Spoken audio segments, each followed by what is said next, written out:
South by Southwest tries a new type of democracy, and she couldn't be there, but she is here. She's Emily Steele, and she's going to tell us all about it. You were the one that had to stay back. Mind the office, mind the farm, as it were. So yeah. South by Southwest, big entertainment and tech festival in Austin, Texas, where the weather is lovely apparently, and they're trying out a new type of democracy. Right, the tech conference has really exploded in growth in the past couple of years, especially in the social media, interactive advertising community. And this is the one where Twitter debuted. Twitter debuted, Foursquare. There's been a lot of startups that have gotten their launch there. And our colleague Jeff Fowler had a really great story today about how one of the really big focuses is on reinventing democracy.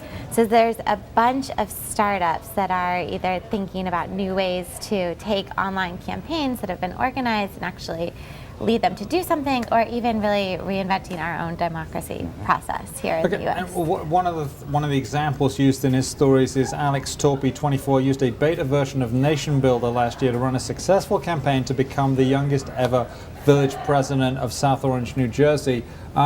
Explain what's going on there. Yeah, so it's this startup. It just got more than $6 million in funding, and the technology that they operate has this $19 a month service that politicians and other people can use to try to build Facebook pages, Twitter accounts, and really kind of ignite their campaign on social media.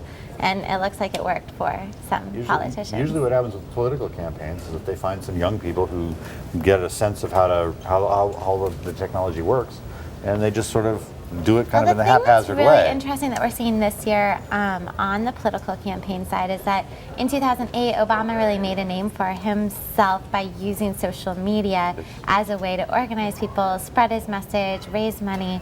But what a lot of people I've talked to have said is that this year it's really on steroids, and it's not.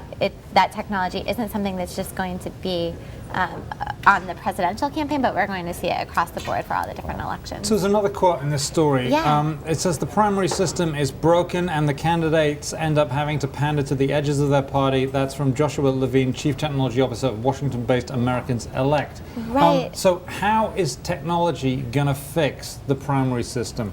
What America? And I spent 4 hours with John Bussey on Tuesday doing the Super Tuesday coverage. How do you fix that? I know what this group, Americans Select, it's a startup. What they say is broken is this process of nominating different candidates to be presidential candidates.